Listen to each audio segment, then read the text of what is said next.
காட்லின்ல ஒரு வேரியபிளை கிரியேட் பண்ணுறதுக்கு 2 கீவேர்ட்ஸ் இருக்குது. 2 கீவேர்ட்ஸை யூஸ் பண்ணி நம்ம கிரியேட் பண்ணலாம், வேர் அண்ட் வேல். ஸோ இதோட டிஃப்ரென்ஸ் வந்து அப்கமிங் வீடியோஸில் பார்க்கலாம். இந்த வீடியோவில் வேரை யூஸ் பண்ணி எப்படி வேரியபிள் கிரியேட் பண்ணுறதுன்னு பார்ப்போம்.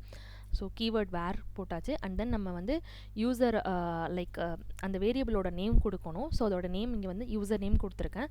அண்ட் டேட்டா டைப், அந்த வேரியபிள்குள்ளே நம்ம என்ன மாதிரி வேல்யூஸை ஸ்டோர் பண்ண போகிறோம். ஸோ வந்து இங்கே நான் சீக்வன்ஸ் ஆஃப் கேரக்டர் ஸ்டோர் பண்ண போகிறேன், ஸ்ட்ரிங். அண்டு ஸ்ட்ரிங் அப்படின்னாலே நம்ம எப்போதும் டபுள் கோட்ஸ்குள்ளே தான் கொடுக்கணும்.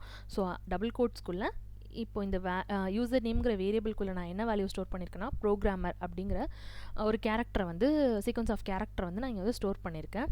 அகெயின் இன்னொரு வேரியபிள், இந்த ப்ரோக்ராமருக்கான ஏஜுங்கிற இன்னொரு வேரியபிள் கிரியேட் பண்ணலாம், ஸ்ட்ரிங் ஈக்குவல் டு 20. ஸோ இப்போ நமக்கு இங்கே எரர் ஷோ ஆகுது. ஏன்னா நம்ம ஸ்ட்ரிங்குன்னு இங்கே டேட்டா டைப் டிக்ளேர் பண்ணியிருக்கோம், பட் வந்து ஒரு நியூமரிக் வேல்யூ கொடுத்துருக்கோம். ஸ்ட்ரிங்னா எப்போதுமே நம்ம டபுள் கோட்ஸ்குள்ளே கொடுக்கணும். அப்படி கொடுக்குறப்ப அது சீக்வன்ஸ் ஆஃப் கேரக்டரை அக்செப்ட் பண்ணியிருக்கோம். பட் இங்கே வந்து நமக்கு ஒரு நியூமரிக் வேல்யூ கொடுத்துருக்கோம். ஸோ நியூமரிக் வேல்யூ யூஸ் பண்ணும் போது நம்ம டேட்டா டைப் இன்ட்னு டிக்ளேர் பண்ணாதான் அதை அக்செப்ட் பண்ணிக்கும். ஸோ இப்போ இங்கே இன்ட்னு கொடுத்தாச்சு. நம்ம இந்த வேரியபிளில் வந்து என்ன வேல்யூஸ் வேணாலும் ஸ்டோர் பண்ணலாம், like integer, float, double or character, என்ன மாதிரி வேரியபிள் வேணாலும் நம்ம கிரியேட் பண்ணிக்கலாம். பட் வேரியபிளில் இந்த மாதிரி கிரியேட் பண்ணுற வேரியபிளில் ஒரே ஒரு வேல்யூ தான் நம்மளால் அசைன் பண்ண முடியும். கமா போட்டு நம்மளால் அசைன் பண்ண முடியாது. அந்த மாதிரி அசைன் பண்ணோன்னா அதுக்கு அரே ஆர் கலெக்ஷன்ஸ் அந்த மாதிரி நம்ம டேட்டா டைப் அசைன் பண்ணுற மாதிரி இருக்கும். ஸோ அதெல்லாம் நம்ம அப்கமிங் வீடியோஸில் பார்க்கலாம். ஓகே, இப்போ இந்த 2 வேரியபிளையும் எப்படி பிரிண்ட் பண்ணுறதுன்னு பார்க்கலாம்.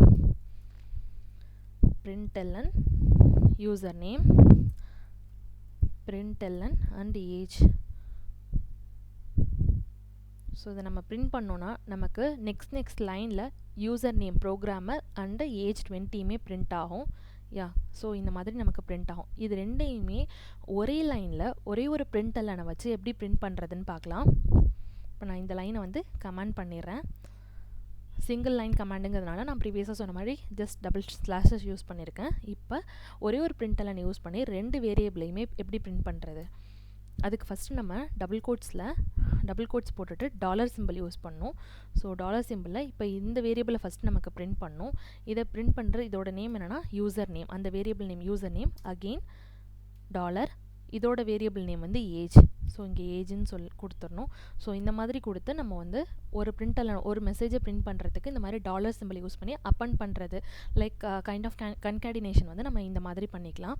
இப்போ இங்கே என்ன பண்ணோம், இந்த யூசர் நேமுக்கு முன்னாடி நான் ஒரு ஸ்ட்ரிங் அப்பன் பண்ண போகிறேன், லைக் நேம் அண்ட் இந்த ஏஜுக்கு முன்னாடி ஏஜுங்கிற கொடுத்துக்கிறேன். ஸோ இப்போ இதை ரன் பண்ணோன்னா ஒரே லைனில் நமக்கு வந்து போத் யூசர் நேம் அண்ட் ஏஜுமே நமக்கு பிரிண்ட் ஆகும். லைக் இந்த மாதிரி நமக்கு பிரிண்ட் ஆகும். ஸோ ஒரு பேசிக் வேரியபிள் கிரியேஷன்ஸ் வந்து இப்படி தான் பண்ணும் காட்லினில்.